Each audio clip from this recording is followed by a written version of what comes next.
I was 19, I wasn't going anywhere.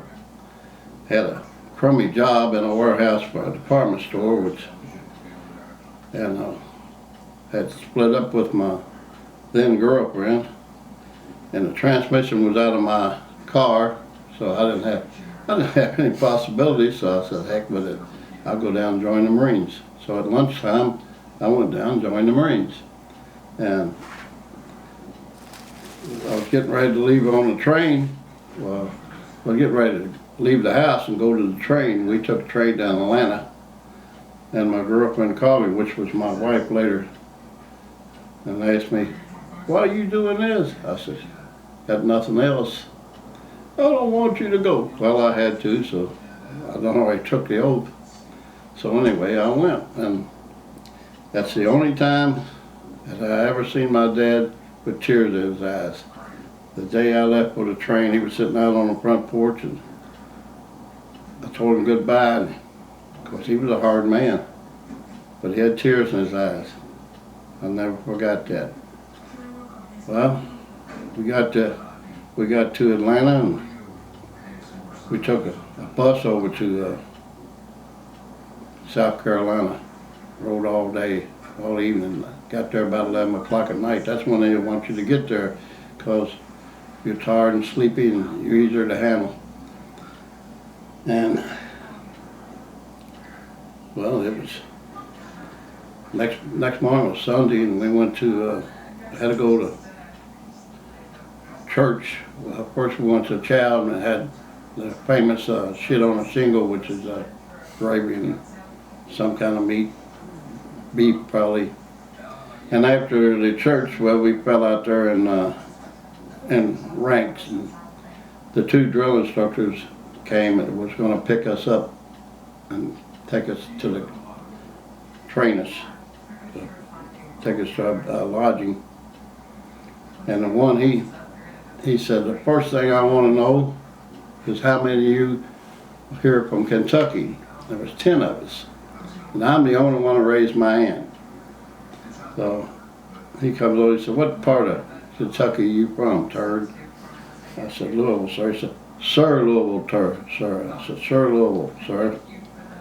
And that's when he hit me in the belly. He said, hit me in the stomach, and he said, "That's not in Kentucky." "Is it?" "Sir, no, sir." And that was the first time that I got hit by him. And the second time was after about a week and a half. I got a letter from my girlfriend, which was, I was excited about that. And instead of backing up and going around the ranks, I forgot, and I went through the front rank. And that's when he grabbed me by the neck, and he was banging my head into the Quonset hut. So I hit him in his ear. And the other drill instructor grabbed me, and he said, "Maybe he wants to go behind the head with you, Ski." I said, "I'm getting hit here. Maybe I'll get to hit back there." So anyway, he said, "Get back in ranks, turd." So I got back in ranks, and that night he come by to make bed check on everybody, and he come in, and we was all standing in our skivvies and our chartreuse by our bunk, our rack. He gave me an evil look when he was pulling hair out of people's chests if they had any, and stepping on their feet and stuff, pulling their nose. And he walked by me and he gave me an evil look, and he didn't go all the way by. He turned around and hit me and knocked me between the bunks against the wall, and told me to get up to his hut, get my clothes on, get up to his hut. So they went out, and the guys all said, "Boy, Spears, you're in for it now." I said, "I don't care. I don't care." So I got up there, and of course you don't go and get in front of the hatch, they call it, the door. You got, bang. He said, "I don't hear you." I said, boom, boom, boom. He said, "I still don't hear you." So I kicked the door, bam. He said, Are you kicking my door?" And I said, "You goddamn right." About that time, a great big old drill instructor I'd never seen before grabbed me around the throat and pulled me inside. They worked me over pretty good that night. That was the third time I got hit. And They, I tried to stay away from them, tried to do everything right, but it wasn't easy. And I was on mess duty, and I got a little time. I could go back over to the area and get something out of my foot locker. And I started in, he was coming out. And I started in, he kicked me right on my tailbone with the toe of his boot. But that's when I told him, you ain't gonna touch me no more. We'll go see the captain. I'm gonna ask the captain if he wants Marines or he wants sissies. But you ain't gonna touch me no more. I know where you sleep at. I don't want you to touch me no more. We're gonna have a lot of trouble. So, get on back over to mess hall, he said. So, he never bothered me again. I got over in the battalion, Camp Lejeune, and I got issued a rocket launcher, 3.5 rocket launcher. And it's my TO weapon. And first time I fired it, they had all the brass sitting back there with their cigars and their sunglasses sitting back there, all the officers and stuff. So they had an old tank sitting out there about 100 yards and a bunch of 55-gallon drums sitting here and there. And I was nervous, and I forgot to set the sight on the damn thing. So I put the tank in a crosshair and I let that rocket go. About 75 yards out to the right, boom, it went straight up in there. Yeah, Gunny, come on, pat me on, goddamn good shot, Spears. I never told him. I stuck my chest out and walked on back. I never told him I was aiming at that tank. I got issued a flamethrower, and I carried it all through the jungles down there in Panama. And I hated it. One time, we were so tired, we didn't care about snakes so long, we just fell back in that big high grass. And we got sea rations, and we had one guy would take the cans and put them behind his back, and you reach back there and draw one. You couldn't see what it was. And I got it, and it was sausage patties. The worst ever meal you could ever put in your face. I could not eat it. So I threw it over in the weeds, the big high weeds in that jungle. And I was eating them John Wayne crackers and jelly. That's all I had to eat. And I looked for a minute, and here come this Italian guy. He run over and he got to look, and he found me. He said, "I'm hungry, Spears." He said, "I'll eat it." I said, "Eat it." Yeah, we made amphibious landings in Panama. One time a damn door wouldn't open on a LBT, it wasn't open, LST, or the landing craft. It wasn't open, so we had to go over the side in the water. I still say this day that's what rotted the soles off my combat boots, that salt water. But speaking of water, we had 2 canteens, and we had iodine tablets in it that purified when we left the boat. You couldn't drink it. In that heat down there, you couldn't drink it because it's so strong. We couldn't drink the water. Our tongues were hanging out down there. And my assistant gunner saw his tank come by. And he jumped up on his tank and stole their water, brought a big water can, so we had water.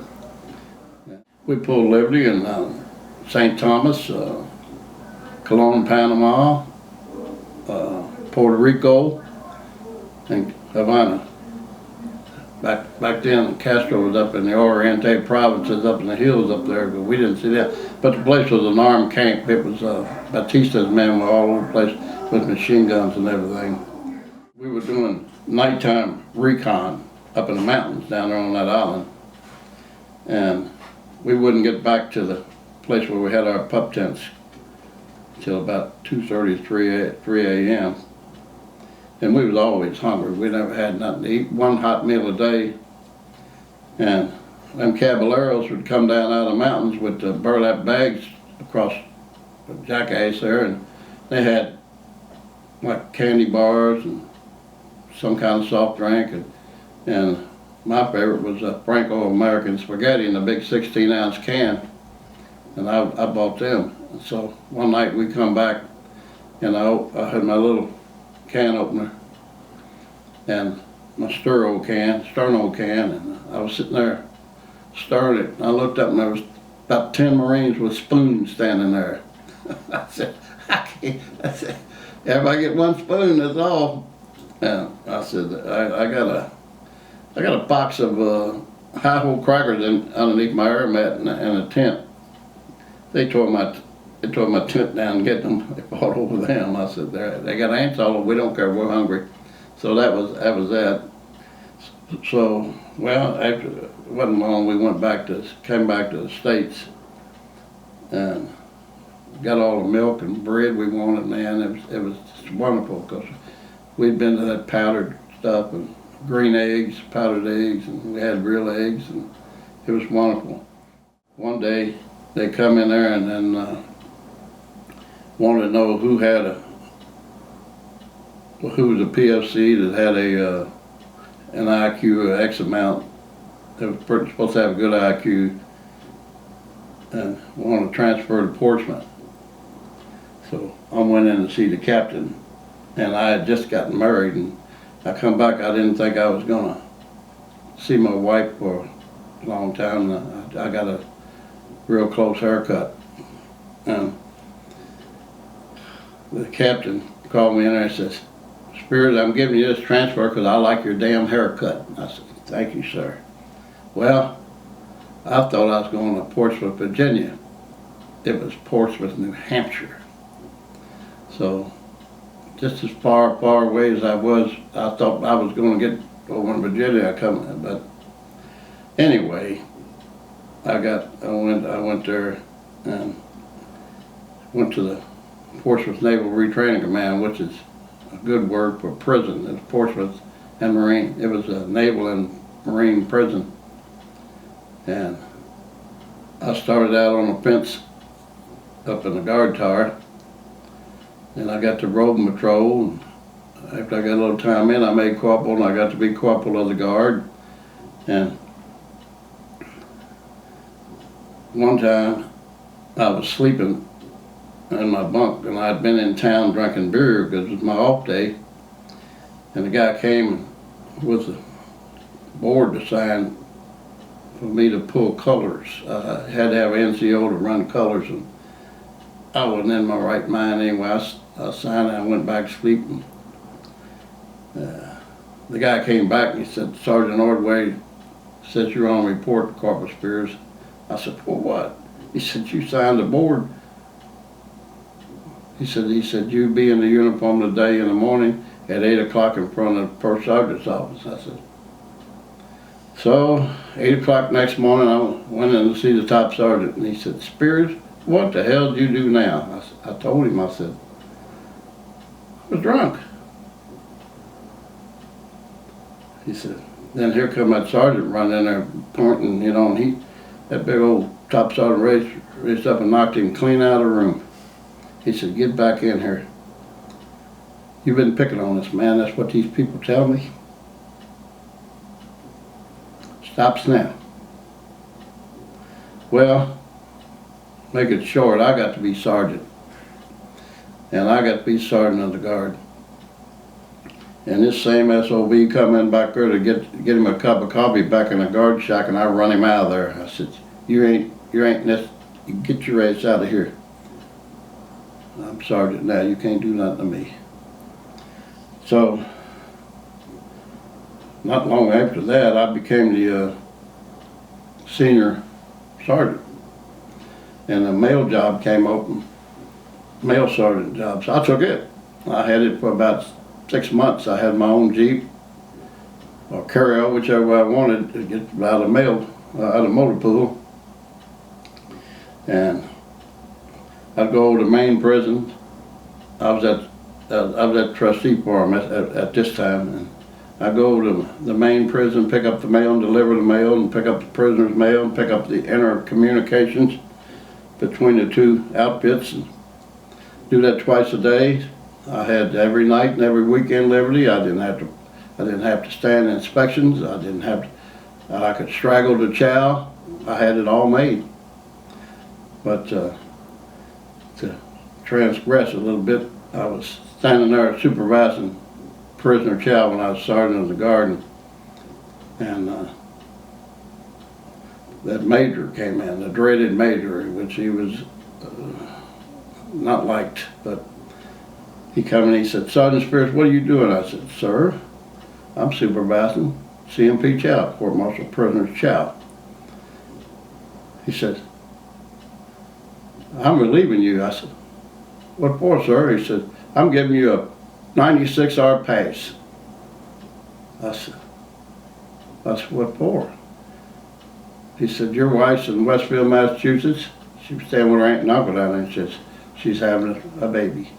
I'm giving you 4 days." That was when my oldest son, Timmy, was born there. And they paid for everything, which is great. But wasn't long after that I got out. They tried to talk me into signing over, but I wouldn't do it. I wouldn't do it. If I had, I'd probably been laying over in Nam with a bullet through my head. But I didn't do it.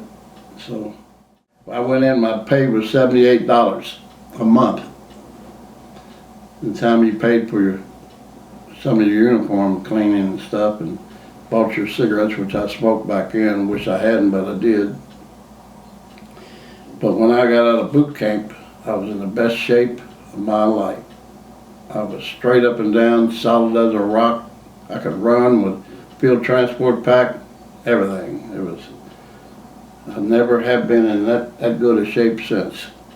But I loved it, but I loved it and I hated it. But I'm glad I went there, because I learned a lot and I became a man.